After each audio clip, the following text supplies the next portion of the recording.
Courant na mai ezala stable na Congo ezali très important. Peuple congolais tozali na mai, tozali na courant. Soki vraiment peuple congolais aza ko bénéficier nango et kozala malamu mingi. Zela kokata te émission na yo. Lelo bongo ezali le 12 mars 2024. Oyo nalobelaka bino ntango nyonso ke zwaki tivanda masolo ezali. Masolo ezali yango nakosenga nanu na yo osabone soki ezali mbala no ya liboso. Bongo na ndeko oyo azali deja abone esengo lisusu kokutana na biso na nzela ya information oyo nakosenga bobe na bino bo partager, bo aimer, bo s'abonner, bo liker, bo sala ba commentaire. Yango eko sécuriser chaîne na biso eko permettre to avancer. Soki bino te tina moko eza te. Bino nde bozali. Bino nde bokomisi lelo ebandaki biso tokomi deja na 990 abonnés. Tous abonnés. Merci d'avance, hein? Et puis merci vraiment encore une fois de tout cœur. Toko solo la muke na oetali sango tope actualité ya mboka na biso.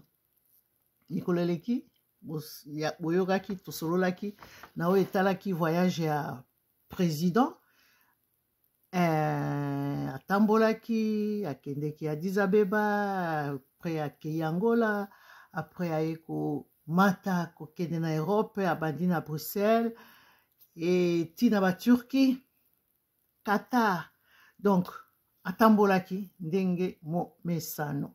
Ye moko aprometaki alobaki ndenge aprometaka ke ba erreur oyo asalaki na 5 ans elekani akozongela yango te.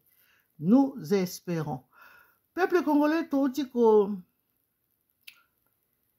koyoka tope boboni na ba image na tenaki vraiment compte na ngote na kopesa bino sango yango kaka parce que bomoni tomoni MONUSCO quelque part na Congo côté à est kuna MONUSCO a telemi vraiment na ba mituka na ye et tout, et puis toza komona colonne ya basoda baza kolekana. Na comprenaki te parce que maloba wana ezolekana eza un peu trop bas, et puis dans le sens que oza koyoka ezoyoka na malamu te soki monoko nini baza koloba, soki pe anglais, soki pe kinyarwanda. Baza koleka sans problème, sans inquiétude. Donc, si on a eu information que ezalaki M23 nde yango wana baza ko kende. Peuple congolais eza likambo moko ya kokamwa bazo kenda bango, MONUSCO aza kotala bango, et puis problème so ezali entre FARDC namba oyo babengaka bango ba wazalendo eza vraiment makambo ya okamwisa.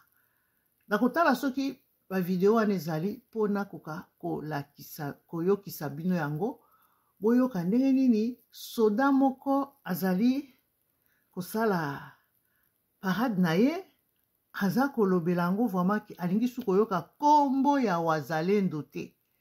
Peuple congolais eza ya koyinda. Alobaki na bango lisusu ke naza kotanga makambo naza koloba. Donc ezalaki na niveau ya ya wind ezalaki na niveau ya wind il paraît wana nde comment on les appelle M23 to pe AFC AFC baza kokota tranquillement sans problème. Peuple congolais ndenge nalobaki na bino ke nakotikela bino nakoluka natala ba audio wana mpo nayokisa bino nakopesa bino information mosusu oyo toza koyoka lisusu révision ya constitution ya mboka na ndeko Mbata asalaki émission moko aza vraiment kolobela yango parce que depuis ba campagne banini ou bien je pense que depuis bien avant ba élection abandaki déjà ko travailler dessus azana problème moko tata wana peuple congolais article 64 totelema ezana makamususu toko tala kaka boete. Il faut vraiment la société civile ba opposition ko telemela likambo wana tata oyo mbata yeyo makamaza kosala yango na tieli e fimbo tobeta ye na mokongo fimbo yango siko Kagame azoganga omoni Kagame azonga alingi changer constitution siko ye pa azoganga tokokoma mpe pa na ye awa boye baaccord oyo eza masolo ya baaccord tomoni awa Poutine na ekipe ya Félix ndenge bayambemaka na président Poutine, l'homme qui fait peur au monde, aux Occidentaux. Voilà, si je peux dire ainsi, aux Occidentaux, surtout aux Américains et aussi les Européens. Voilà. Peuple congolais, ndenge nalakisi nauti kolakisa bino na tie lelo titre munene kaka Chilombo. Chilombo. Nakotala soki kombo wana eza na ngenge. Nakotala soki bokotala. Nakotala soki bokopartage. Nakotala. Chilombo. Peuple congolais, tozana sango mosusu yako oyo nalobelaki Félix asengaki sanction. Nalobelaki yango na information ya mikoleleki. Nakozongela lisusu te mais kaka korapele ke sanction wana premier ministre belge alobelaki yango ke ndenge basilaki kosigné baaccord bakoki kosanctionne nano ye te to mpe koannule yango kaka boye nano te. Il faut bazela batala alors soki vraiment ayibaka soki aza nango te soki mpe akokoka kolivre bango. Voilà un peu alobi batie lokwa na situation moko ya totala. Est-ce que vraiment ezali réponse moko oyo esko zala na faveur ya Congo démocratique ou alors ezali kaka na topesa tolobela ye kaka bongo parce que bango nyonso bazali ba parrain na bango mais quelque part bazali mingi influencer bazali mingi ko favoriser Kagame. Ezali bango ko favoriser Kagame pourquoi? Analyse na nge lobi boye.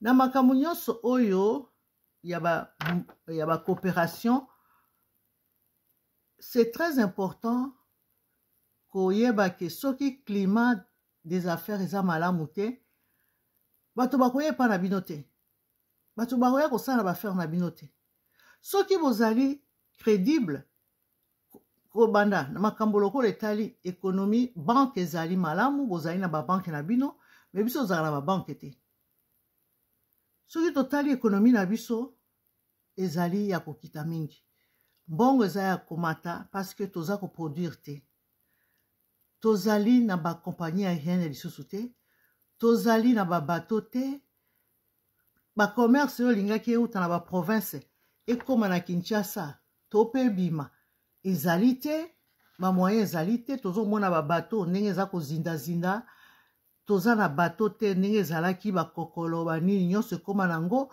makambo nyonso etelema depuis mandat ya Félix eye donc makambo vraiment ezali ke exploité to mpe bana mboka babénéficie nango na misala na bango eproduire mpe na niveau mpe ya économie na biso ezali nyonso bloqué babanke oyo ezali na mboka na biso baintérêt nyonso bazali kosala ezokende na bamboka na bango peuple congolais azobénéficie na baintérêt wana te soki tozalaka na banke na biso babanke na biso elingaki esala nini elingaki ekitisa badollar elingaki ebotisa badevise mais devise ezobotama ezotika na mboka na biso te eza kofructifie économie na biso te ezobénéficie na baétranger voilà pourquoi nyonso wana bango bakotala abibe ekokende na poche parce que baza na babanke te et puis en plus de cela baza komona ndenge nini bango bazosomba biloko bazosomba bandako na étranger nyonso wana bamindele batalaka olia construire mboka na ye alors que peuple azofutama te peuple aza na situation bo eza bien te peuple aza na bacentre hospitalier te peuple économiquement na badomaine nyonso ebele eza ya kobonga te qu'est-ce que baoccidentaux bakosala nini tokende epai ya oyo kuna ata ayibi mais il construit chez lui ata ayibi bajeune bazozwa misala ata ayibi aza koconstruire banzela ata ayibi voilà un peu l'analyse na nga natalaki ke soki climat des affaires eza malamu te okozwa bainvestisseur te bakoleka à côté malgré ke bozali na baminere mais boyebi kosalela yango te biso moko toyebi koproduire to mpe kobénéficie na baminere yango te mais eza kofaire bénéficier kaka na bapaya alors ke tomonaki na campagne na bino bolobelaki makambo ya bapaya awa voilà peuple congolais tomoni lisusu oyo situation ya ndeko oyo ministre soki Moïse Nzangi ya enseignement supérieur alekanaki na Top Congo ye wana aza koloba nini aza koloba ke avion ya guerre oyo tomonaki mikolo oyo boye na drone nyonso ezali détruit na nani na militaire ya Kagame yango mikolo tomonaka yango lisusu te alors toza komituna yango wana président Félix akei asengi dialogue andimi dialogue sikoyo parce que makambo oyo bitumba eza na este kuna peuple na biso aza kokufa aide moko ezali te on dirait bakonzi bazali te peuple congolais est-ce que vraiment soko ovandi boye oza koréaliser que l'état azali nga naza komona ke l'état azali te parce que na basituation eza kolekana toza komona même pas toza kosentir te ke responsable azali depuis investiture ya président nano premier ministre to pe gouvernement et se mettre nano en place ete donc bazali kaka kotapatapa l'état aza te na Congo selon ngai banalyse parce que on ne sent rien na niveau nyonso situation en révision ya constitution na monsieur Mbata ezali situation moko peuple congolais to il faut to lobelango il faut to lobela Mbata que likambo ya za koluka ezali na importance moko te pona sikoyo ndenge tozali tokanisaki ke slogan na bango ya peuple d'abord ezali vraiment ya solo nzoka ezalaki nango makambo moko kaka ya bateatre ya koluka pouvoir na bango ezali nde mpona intérêt na bango ezali pouvoir ya Congo te ya congolais te ya nation te donc depuis mandat oyo tozomona kaka les ministres d'abord les intérêts de la constitution d'abord pour batika la CCCko ba changement ya ba élection ndenge toza koyoka peuple congolais kozala kidiba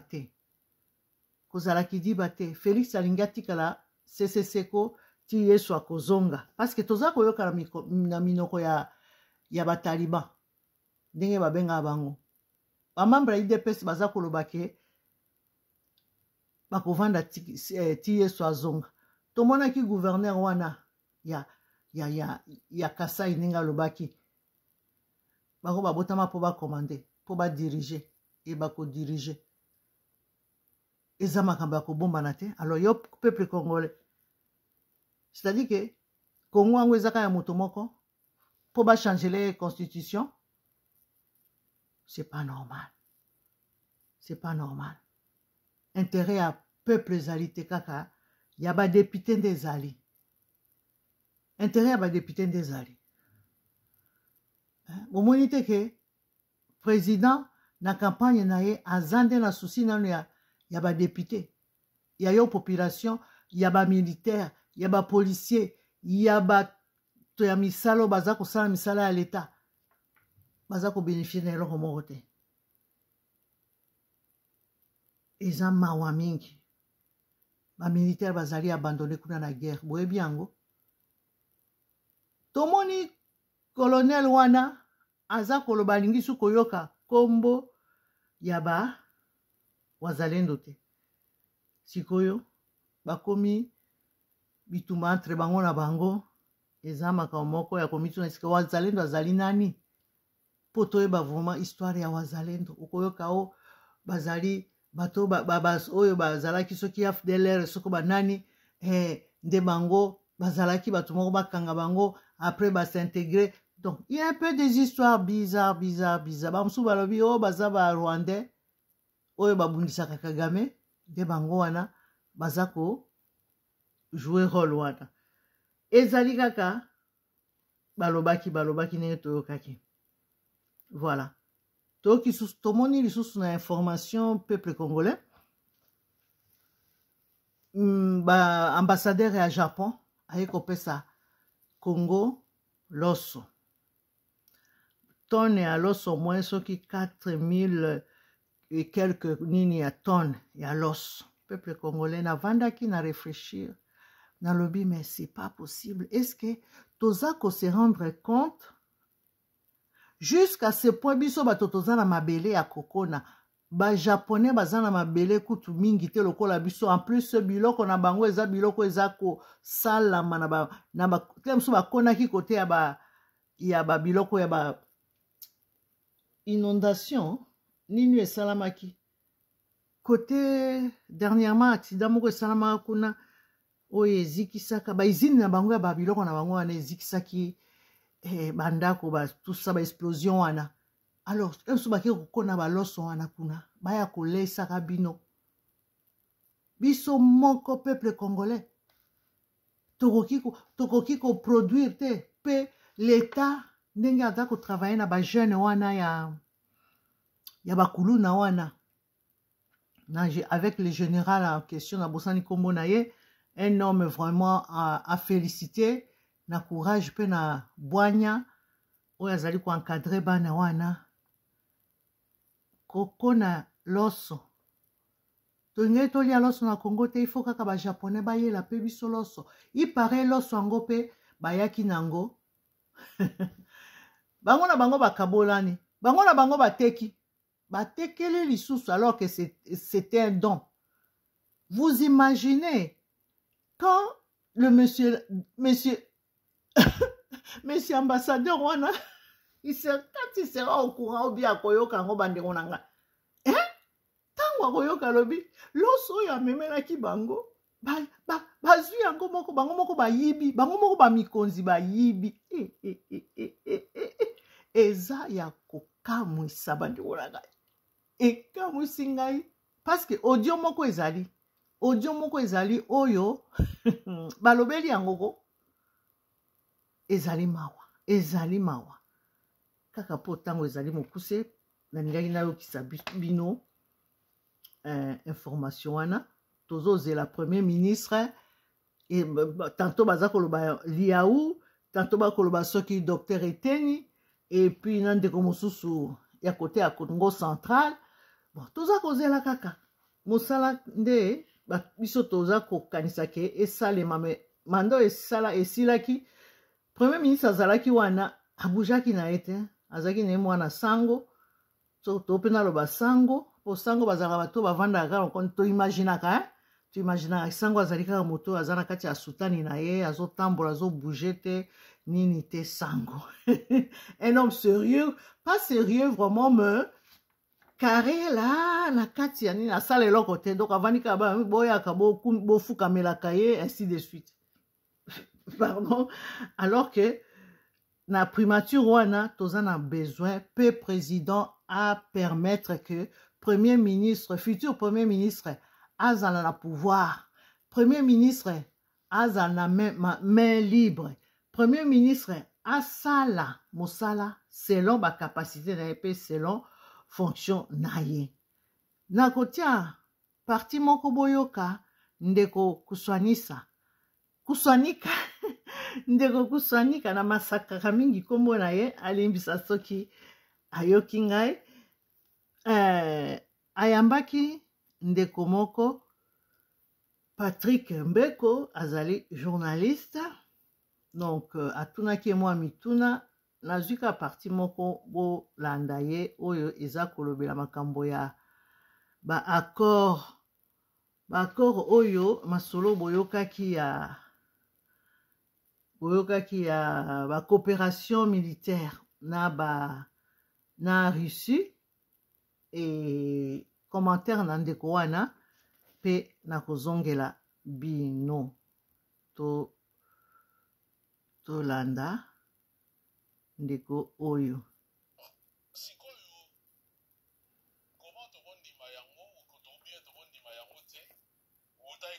notamment l'affaire il y a accord militaire.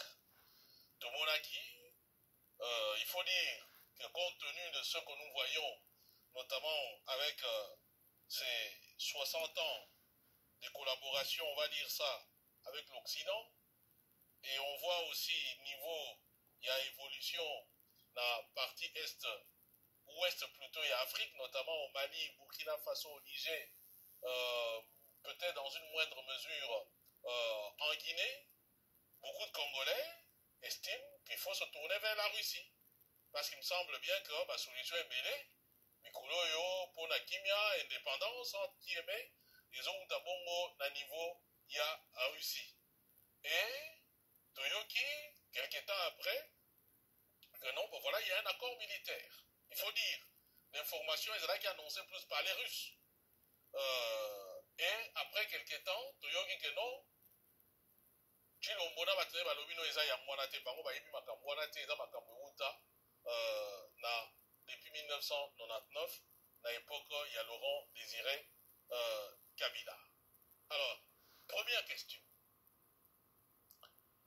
Comment ça se fait que, et là je pense que tous les médias sont concordants par rapport à ça, que la nouvelle est sortie plus des médias russes, topé du pouvoir russe, notamment communiqué au ministère des Affaires étrangères et de la Défense. Comment ça se fait que cette information-là, qui devrait lier deux pays, est sortie d'abord en Russie, avant Batutu Baye? C'est vrai que moi, j'ai mon information, on a mon information à Congo, j'ai été vraiment très très surpris. Je me suis de deux choses l'une, hein, dans le bac, qui n'a pas poste là-dessus, je me suis dit, soit il y a quelqu'un en Russie qui s'est trompé ou qui a entraîné la confusion avec l'élément volcamo et mêlé, ou alors côté congolais, on ne dit pas la vérité.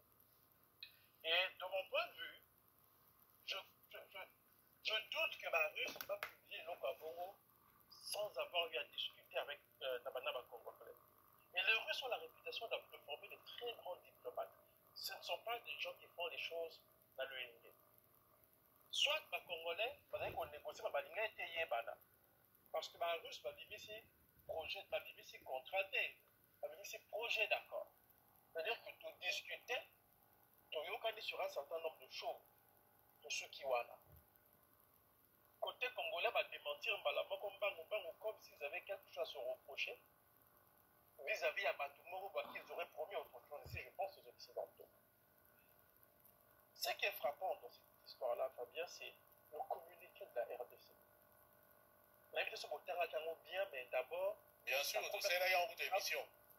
La première chose qui frappe, c'est que le communiqué a été rédigé par le ministère de Communication, non le ministère des Affaires étrangères de la Défense. Parce que Bango n'est pas allé éclairer la population dans des pays normaux sur ce genre de questions. C'est soit le ministère des Affaires étrangères ou le ministère de la Défense, vu que c'est juste un projet d'accord en matière de sécurité et de défense. Zéro, rien, on n'a rien entendu.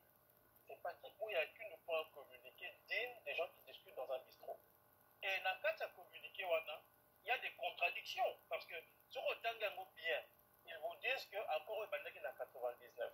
Bon, je ne sais pas si à Kinshasa, il y a des gens qui réfléchissent, ça fait pratiquement 25 ans. 25 ans. Et je rappelle que, encore en 99, parce qu'il y a eu des discussions entre la Russie et la RDC en 99, du temps de Laurent Désiré Kabila. Mais je rappelle, Fabien, qu'à l'époque, Poutine n'était pas encore au pouvoir. Poutine est arrivé au pouvoir fin 99. C'est important de rappeler ce détail. Ah, ils vont voilà, répondre à la continuité de l'État. Oui, non, j'arrive. Poutine arrive après. Dans le cadre de la continuité de l'État, supposons ou admettons, il y a eu des discussions entre les Russes et la RDC à l'époque de Joseph Kabila. Ça, c'est important parce que le vice-ministre des Affaires étrangères, il y a Russie, Ayaki Nakongo. Et notre Parlement s'est saisi de la question. Et je pense même que le dossier Wadezala qui est mentionné dans le journal officiel, il y a RDC.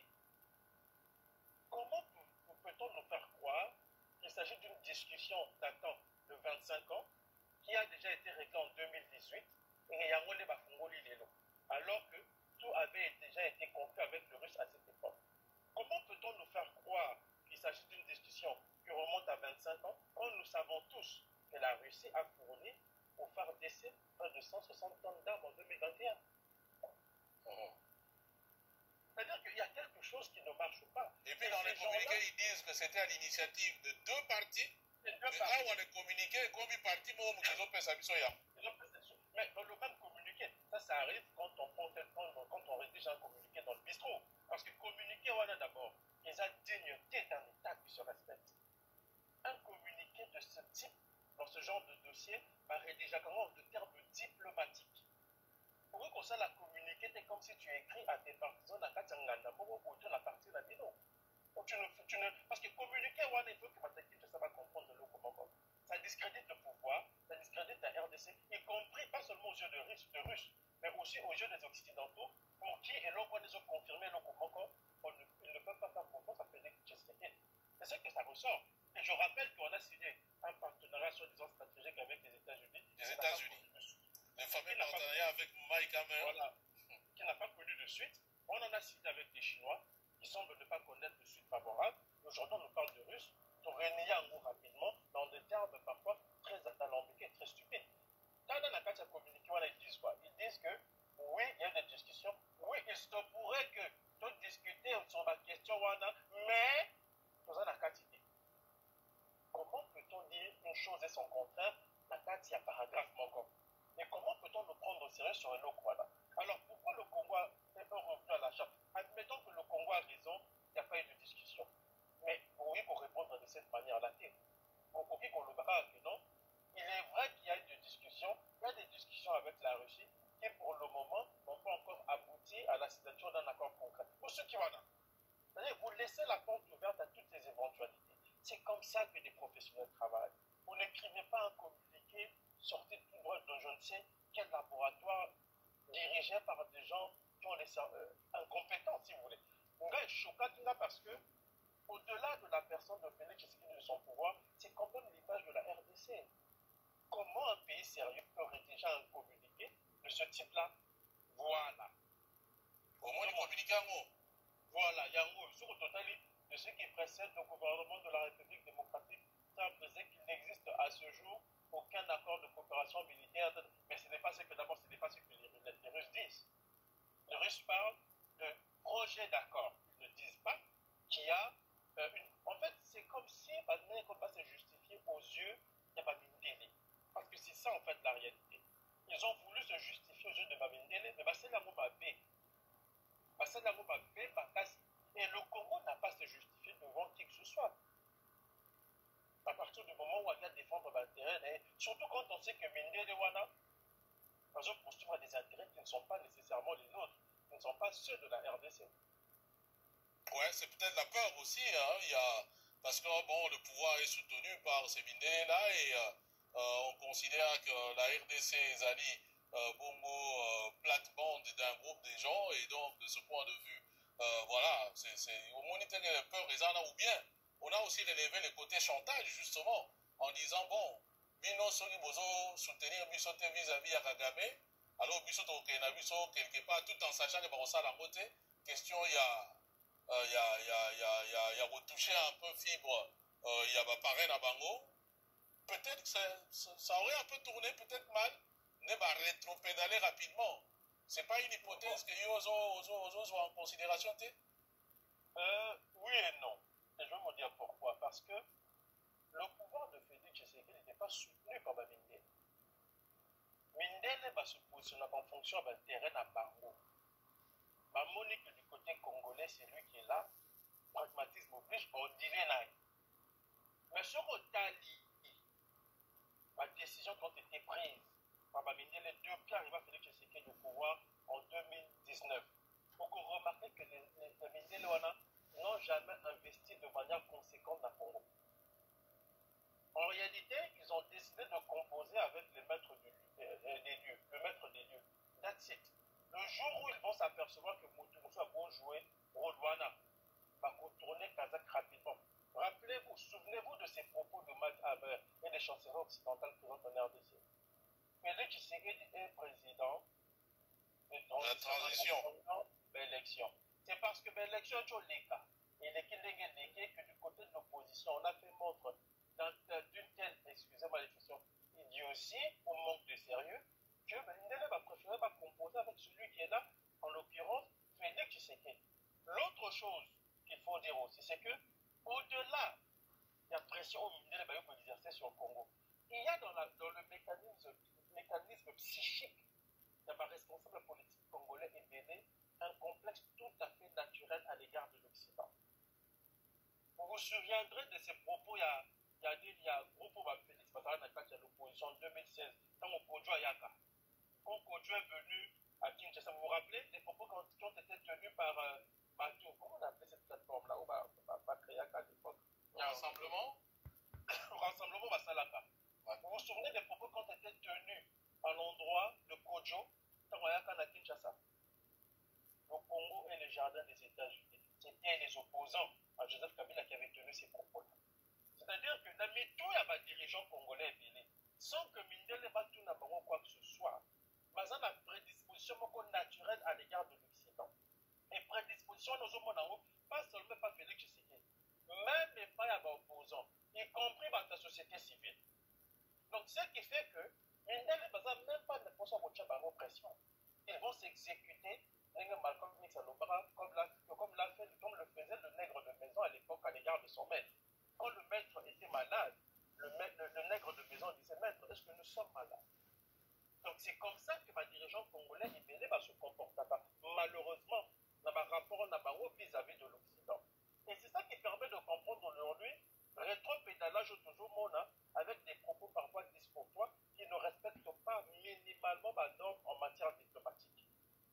Donc c'est la raison pour laquelle je dis, au moins les bateaux, à Mindele salariés.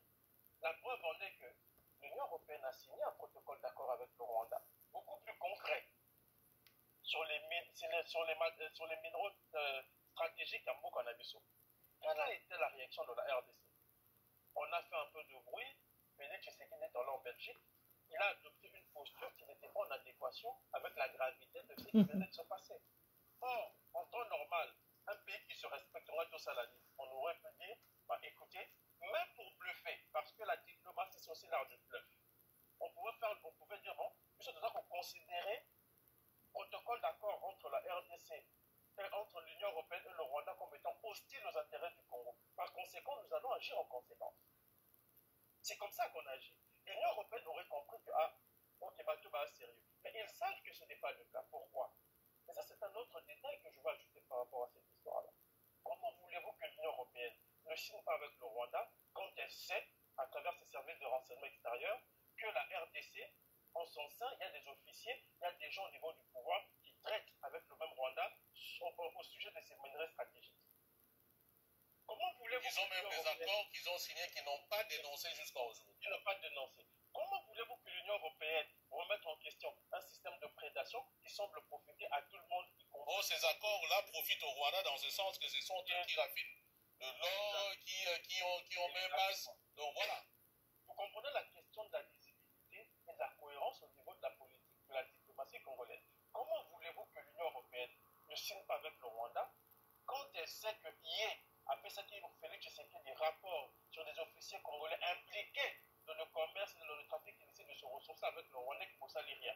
Mais au lieu de tourner autour du pot, mieux vaut traiter avec le Rwanda avec lequel certains d'entre vous traitent la nuit. C'est ça la réalité. Parfois la diplomatie peut être cynique, mais réalité Zawana. Le jour où le Congo se montrera cohérent, sérieux dans ses prises de position tant au niveau national que régional et international, beaucoup moins dans ma pays wana va modifier comportement na bango ou approche na bango vis-à-vis ma question est à les RDC. Mais tant que nous aurons les positions qui sont les nôtres, et c'est comme ça que nous avons négocié dans la plupart des dossiers, y compris à l'égard de l'Angola, avec lesquels, contre laquelle nous avons un contentieux au niveau de l'exploitation pétrolière, la pétrole d'Abisso, et qui se révèle aujourd'hui être, en fait, Moutoyo, dans un discussion entre Bisso et Rwanda. Donc tout ça n'est pas sérieux, et tout ça aussi permet de comprendre pourquoi Bamboka Moussou Souazo Javi sont sérieux. Donc je comprends maintenant pas bien quand je dis que dans ma commande russe, les Occidentaux n'ont même pas besoin de lever le petit doigt. Ça veut dire que nous allons nous exécuter parce que les Abongo et parce que les acteurs, les gens qui dirigent la RDC, non seulement n'ont pas conscience qu'il y a bon enjeu, mais ce sont des gens en fait qui ne pensent qu'à leur intérêt particulier, l'intérêt propre. Pensent à leur intérêt particulier. Peuple congolais, Bouti Kolanda, émission Nabino, Zela Kokatate, Aye la Rabino, ba information, ba analyse, Oyo, Ekoyi Kosunga, yo, ndeko nangai, surtout yo, ndeko linga kofinga, ndeko oyeba ke kofinga etonga kate. Voilà, nalobaki Nabino boyoka, Oyo toko, etolobelaki surtout par rapport na coopération militaire wana o espèce moi nungu mikolo yo elobisi bato mosusu baza kozwa yango komona lokola russe boyeba ke Poutine mpe aza na bitumba na ye mondela kotala nano intérêt na ye moko bino bolingi kobunda te bino bolobi bobundaka te vous je ne comprends pas son avandi na lobi mais eloko nini ezobouge na motu ya ndeko Félix olingi kobunda te baakoro oyo bosinya na barwanda oyo kobunda te na asadek akoki koede yo te. Pourquoi? Parce que ezala Rwanda ezala biso tozali membre ya sadek boko kobunda te. Félix ye moko adeklaraki alobi Kagame atunaki ye motuna Kagame naza koloba yango motuna etunamelaki ye nayebi te soki Kagame moto atunaki ye Félix arépondaki ke M23 ezali bacongolais. Et maintenant, cette réponse fait parler. C'est-à-dire que Kagame utilise maintenant cette parole. Et comme il est preuve naïe, Félix alobaki boy, alobaki ke M23 ezali ba Congolais. C'est-à-dire que ba Congolais nde bazali kobunda entre bango ezali Kagame te. Kagame a joué rôle alobi ya koede o M23 po asengi likambo songolo ndenge ezalazalaka eza te ke ye moto azobundisa Congo. Voilà pourquoi Sadek ekoki koede Congo te. Yo ozako gaspiller mbongo kaka na makambo mosusu. Sikoyo bitumba eza koyela yo. Tango oza président de la République, il faut ovandi nalobaki na video elekanaki nakanisi bolandaki yango kolobaki mokonzi nini oyo ayebi ko yeba teke nazali président pona mboka na ngai pona sécuriser pa population na ngai pona sécuriser ba frontière na biso rôle na ngai yango yo nazali nde pona mboka pona peuple na ngai. Mais yo baye ko bundisa yo okamati otiki no ndako na yo okimi na yo. Vous vous rendez compte? Ndako na yo baye ko bundisa yo otiki no ndako na ba ennemi baye ko bundisa yo otikeli bango ndako yo ke na yo kote mususu. Ezalaka ennemi asepeli te. Ennemi azana esengo. Kagame bazana esengo kozwa voisin oyo babundisaka balukaka babundisa epa na Mzee Laurent Désiré Kabila bazwaki moyen te. Alors baye kozwa epa ya Kabila Joseph bazwi pe moyen te. Siko baye kozwa o penza yango manda kaka ebandi pona bango balingi basisa kaka balkanisation wana. Balingi basisa balkanisation bapesaki ba rêve na ye que yo okotikala kote oyo kotsoto kaboli boye yo kotikala na mandaka Équateur Kisasa Bandundu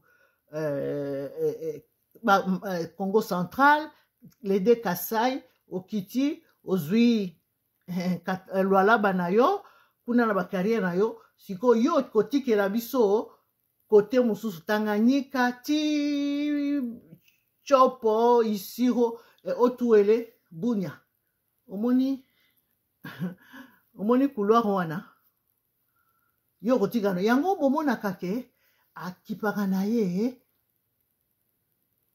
este wana te. Mission ya ba-Américain yango wana, mission ya ba-Occidentaux yango wana, balkanisation esalama olimbisa balkanisation esalama. Peuple congolais soki to yebi ke tozali na droit na biso ya article 64. En même temps, avancement ya M23 yango. Avancement makasi. Lelo ne toza koloba boye. Donc, baza kokendija côté ya Beni. Baza déjà komata. Alors, et puis baza kokende, il paraît, batu bazo yamba bango, batu baza ko applaudir bango, donc eza nango na facilitation moko oyo kutu okoza na idée te parce que a FARDC azo bunda na ete. FARDC balobi abunda te. Bango moko bazo loba. Ba vidéo ezali, mais tant ezali te pona tiela bino. Nalingaki bolanda analyse wana yandeko oyo Fabien Ayambaki nasuki na bino lelo tosuki awa bo s'abonner bo partager bo tia ba like et en même temps ba idée na bino constructive et kozala vraiment malamu baide ya solo oyo kosunga yo kaka mama oyo oza zoba mama oyo oza boye soki nazaka zoba nde orépondre nga so nazaka zoba nde oyoki nga nasekanga na nga bino mpo nga yesu aza na ngai yesu azwa bomoi na ngai ce n'est plus moi qui vis c'est Christ qui vit en moi. Alors, ata ofingi na yo, ozofinga nde Yesu. Yesu alobaki asa akotiaka deja biso alobi ke bakofinga bino mpo na ngai. Voilà. Nasukisi wana na bolingo na Nzambe.